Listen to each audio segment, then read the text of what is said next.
Boys, what's good? It's Herm. NBA free agency is right about a month away, and this is actually a pretty good free agent class. So I just wanted to get into it, talk about the top 20 free agents in this year's free agent class as we come up on some exciting offseason rumors, news, all that good stuff. No NBA Finals game until, I believe, Thursday. So there's Game 7 on Monday, and I think the finals starts Thursday. So we'll definitely talk about some of that. But before we do, we're going to talk about this free agent stuff. But before we get into the free agents, think about subscribing. If you're new to the channel, we're on the road to 8,000 subs. So we're working on that. We're getting there. But thanks for watching, but let's just get into it. So first off, we're going to look at honorable mentions because there's 10 other guys. There's more than this, honestly, but there's 10 other guys I wanted to highlight as important free agents outside of the top 20. So you have a guy like Rui Hachimura, who's played really well for the Lakers throughout this playoff run, did a really good job for them in this year's playoffs, really stepped up, and I think kind of earned himself some good money, whether it's mid-level exception or whatever it is. Kind of same idea as Bruce Brown for the Nuggets, who's played really well throughout this playoffs. Kind of took a smaller deal last offseason, but there's going to be a lot more interest this offseason. Naz Reid, one of the best backup centers in the league, has been behind Karl Anthony Towns for years now, but deserves the starting center spot, and I think he's going to end up getting it this offseason. Dylan Brooks, despite all the hate he gets, is an all-NBA level defender and will have a lot of interest. Dante DiVincenzo was pretty good for the Warriors in their playoff run. Gabe Vincent as well has been huge for the Heat in, being one game away from the NBA Finals so far. Trey Jones, pretty good steady point guard for the Spurs. Jordan Clarkson, 20-point per game guy for the Jazz last year. Not quite a top 20 guy for me because he doesn't bring you a ton right now outside of scoring, but has worked on his passing and is getting a little better in that area.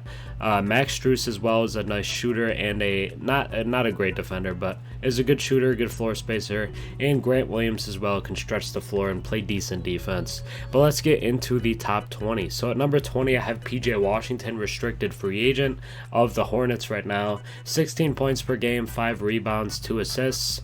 44% from the field and 35 from 3 isn't fantastic. It's not great, but PJ Washington down the stretch last year was really good. He really impressed me how he played down the end of the season.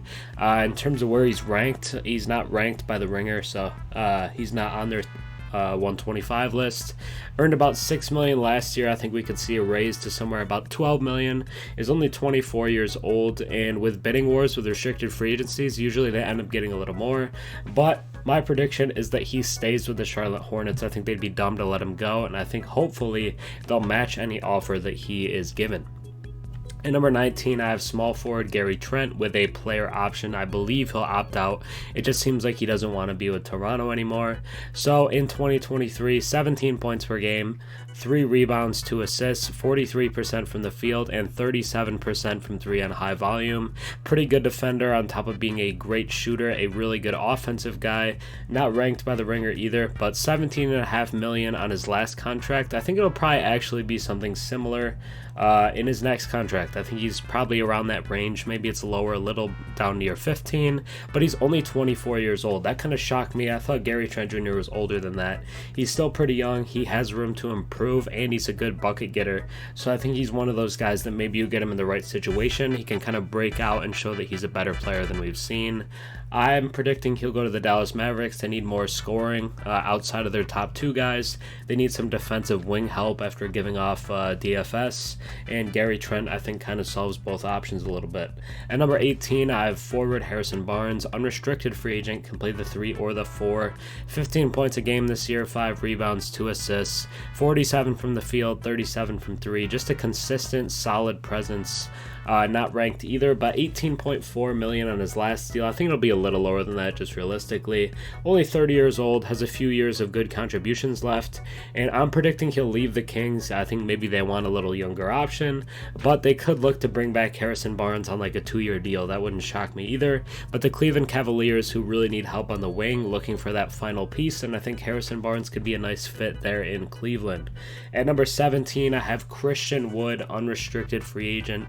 This dude will not be in Dallas. I'm telling you right now, Christian Wood will not return to Dallas, especially with how Coach Kidd and him kind of got along. There's just basically no chance that that's happening.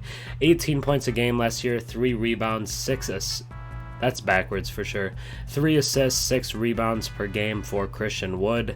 47% from the field and 39% from 3. Pretty solid player. I like Christian Wood. I think he's a good player. I think he's really solid. I think especially offensively, he's a near all-star level offensive talent. Ranked as the 111th best player in the NBA with 30 teams. That's about like an average of like the 3rd or 4th best player on your team. And that's right about what Christian Wood is. He's a pretty good player. I don't know if he'll ever make an all-star game, but he's kind of a close level talent to that, and a guy who in the right situation can be really solid. Still only 27. It feels like he's been around for a while because he came up through the G League and has been in the league for a while now.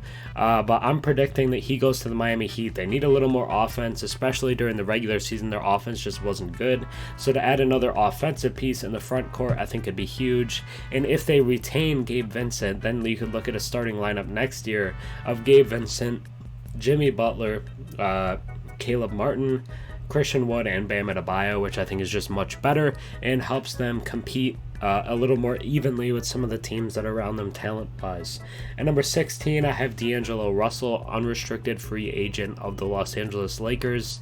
As much as I'm a Lakers guy, I think he was a decent producer for most of the time he was with the Lakers.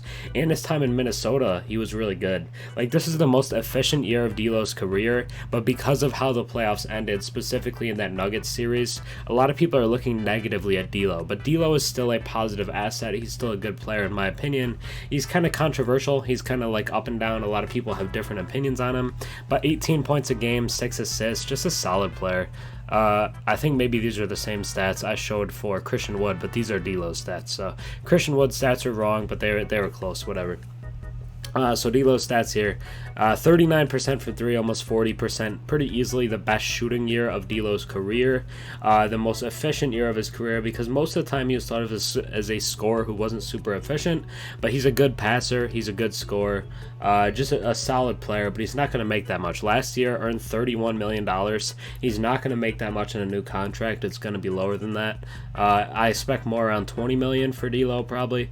But he's still a very good point guard. He's not like a top 10 point guard or anything, but he is very easily a starting caliber point guard in the NBA still at this point. 27 years old. I have the Lakers getting someone else who we'll get to later. So I'm predicting that he goes back to the Brooklyn Nets. The Brooklyn Nets don't really have a point guard. To me, Spencer Dinwiddie isn't the long-term option there. D'Lo is a little better to me right now. And even then, if you keep both, you kind of reunite Dinwiddie and D'Lo from that really fun Nets team, which I like. So it's going to be interesting to see what the market for D'Lo is, but I think he deserves to have a starting spot somewhere. And to me, I think Brooklyn is the most interesting, so that's what I'm going to predict. At 15, Cam Johnson, forward for the Brooklyn Nets. 15.5 points per game, 4.5 rebounds, 2 assists on 47% from the field and 40% from 3. Just kind of like a perfect complementary piece for a good team. Just one of those guys you want in your starting lineup on the wing because he's a great floor spacer and is improving as an offensive player overall, as well as being a pretty solid defender. 93rd best player in the NBA according to The Ringer. Only $6 million last year. Expect that to be $20 million plus. He's a restricted free agent. Teams will spend money to try to lure him away, but I think the Nets retain him ultimately. I think the Nets probably match just about any offer you're going to give him, unless some team is crazy and is like, we'll give him $30 million plus. The Nets aren't going to match that, but if it's $20 to $25 million, I think the Nets probably end up matching it and keeping Cam Johnson. And if they bring in D'Lo, like I was saying, all of a sudden you have a pretty interesting lineup because you could run out D'Lo and Dinwiddie, and then Mikal Bridges, Cam Johnson, Nick Claxton.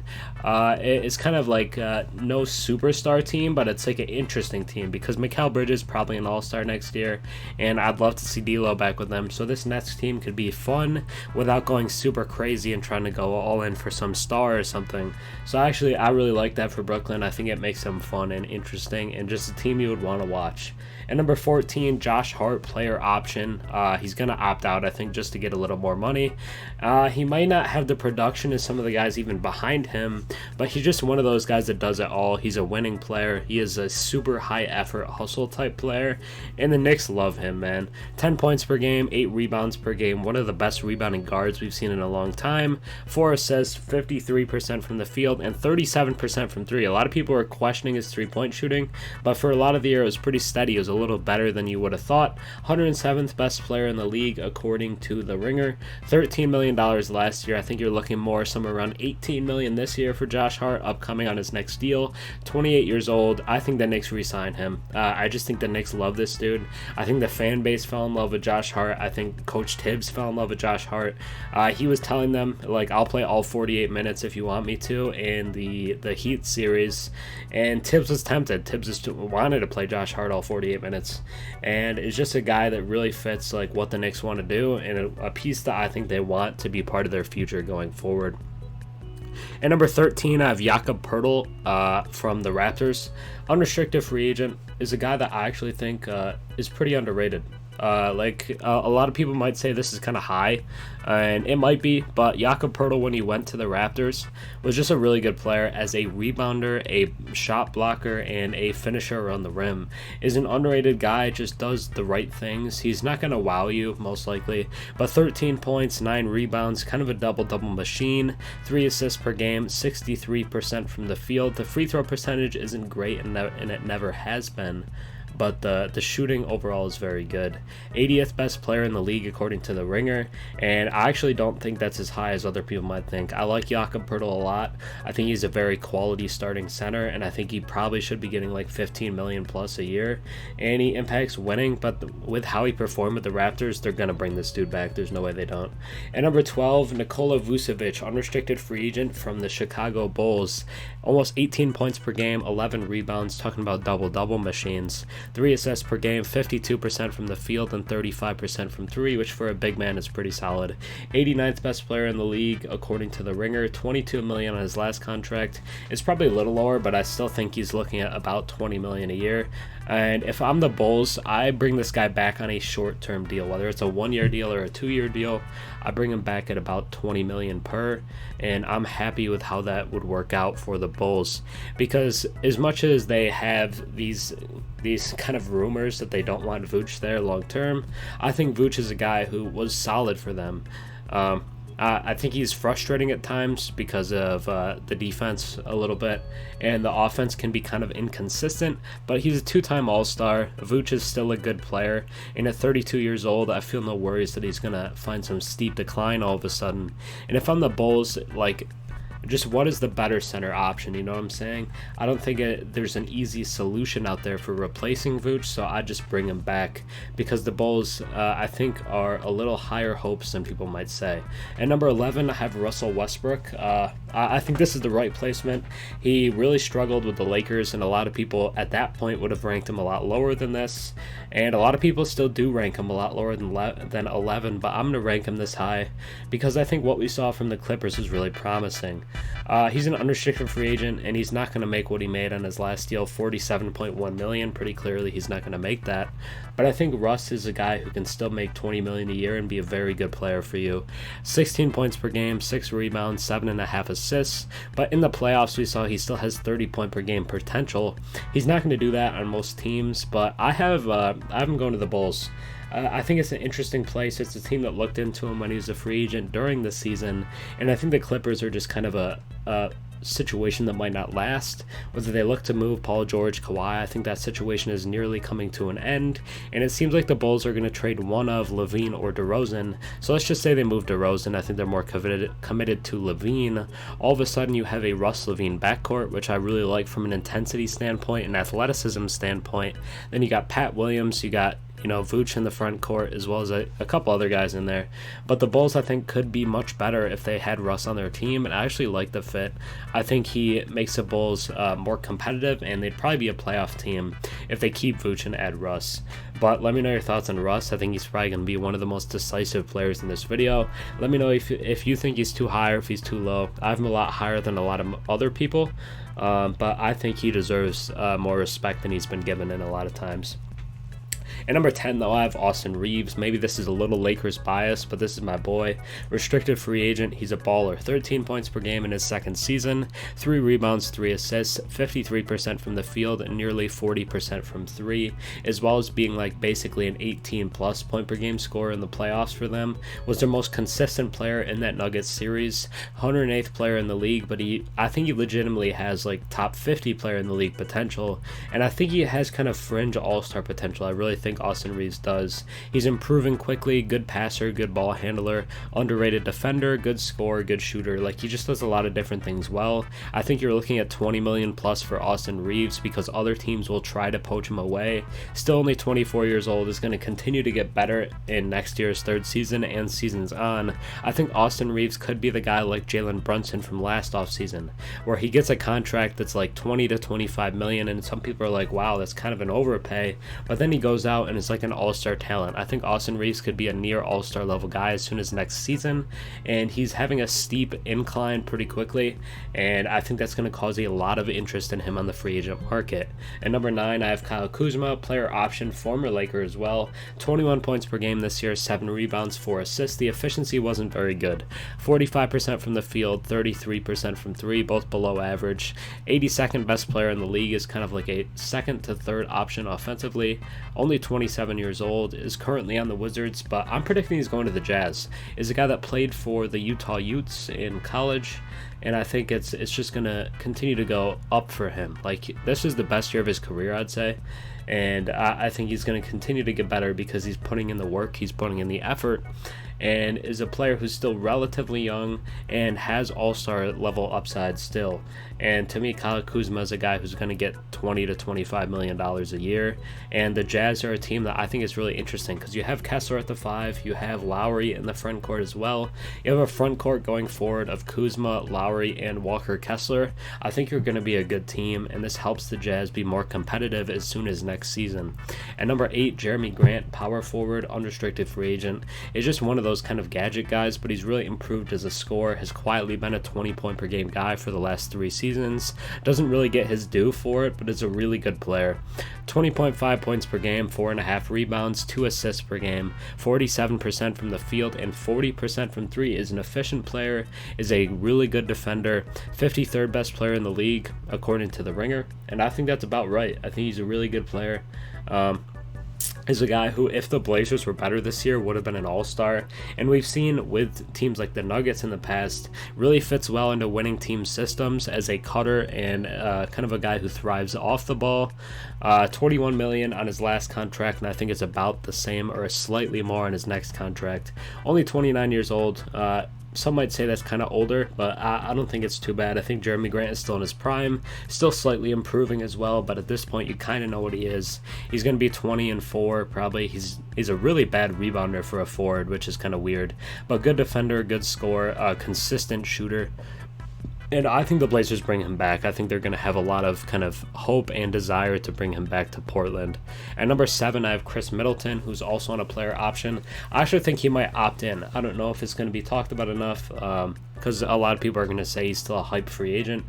Was worse this year, just realistically. 15 points per game, 4 rebounds, 5 assists, 44% from the field, and 31% from 3. Is coming off of a pretty serious injury in last year's playoffs and just struggled this year to get back to it, but as the season went along, he got better.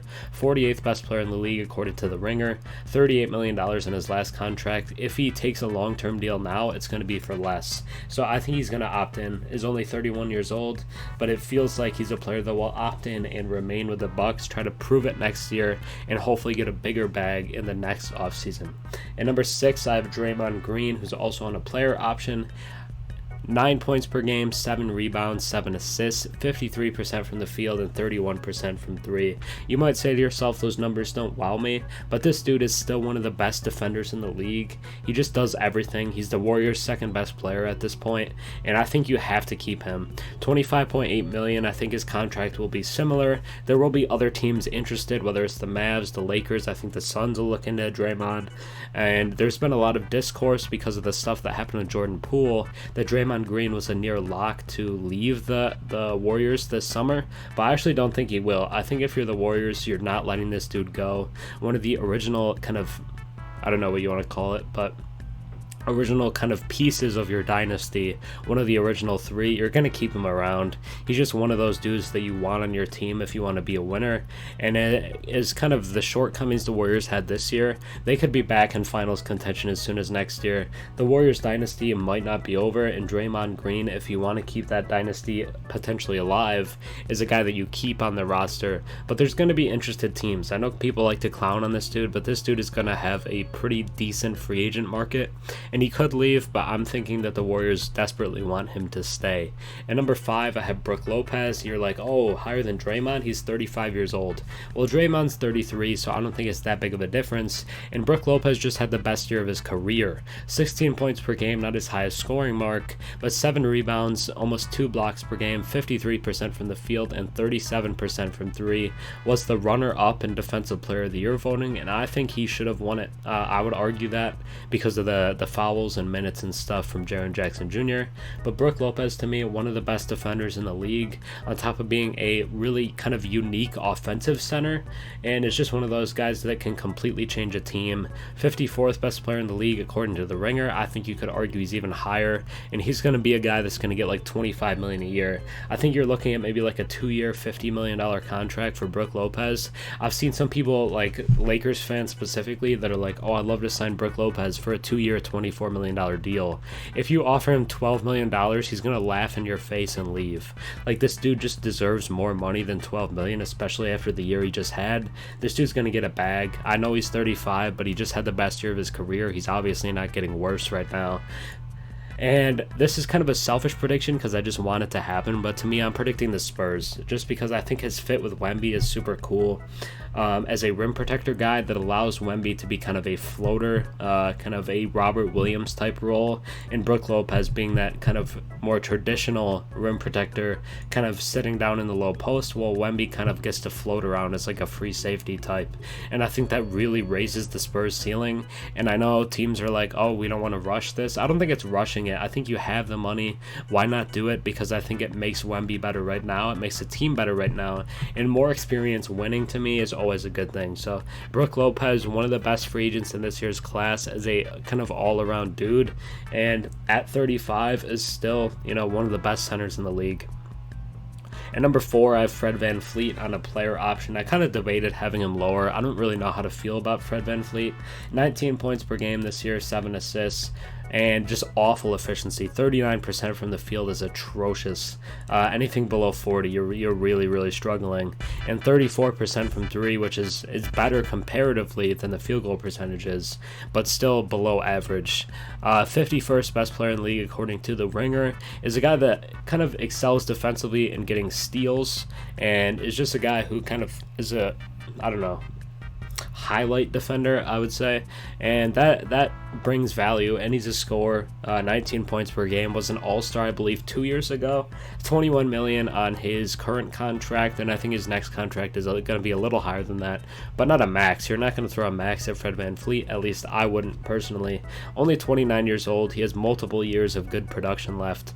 Was on the Toronto Raptors last year, and as much as some people think he might return, I've seen a lot of people floating that lately. It felt like during the season there was almost no chance of that, and I'm predicting he goes to the Magic. There's been a lot of rumors of the Magic over the years that he would go there, especially the last couple, and he just played in Tampa with the Raptors. People forget that, and I believe it was the 2021 season they played in Tampa, so he has some experience down in Florida. I think he liked it down there. I think the Magic want him, and they need kind of a better point guard, because the Magic really, I think, are a lot closer to being a playoff team than people think, and Fred VanVleet can give that to them. At number 3, Kristaps Porzingis, player option. He's going to opt out, is just coming off of the best year of his career.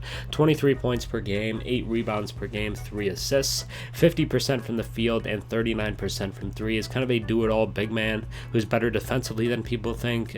He was a lot better in terms of injuries in this last season. It seems like he's becoming less injury prone and is just becoming a much more valuable player. Like, this dude was putting up all-star numbers on the Wizards. 34 million on his last deal. I actually think he's probably still a near max guy. If I'm a team, I'm giving Porzingis at least very close to the max, if not the max. I would feel completely comfortable giving this dude $30 million a year. I'd probably want it to be a slightly shorter deal because of some of the injury history stuff, but only 27, and looks like he's going to be an all-star at some point here in the next couple of years.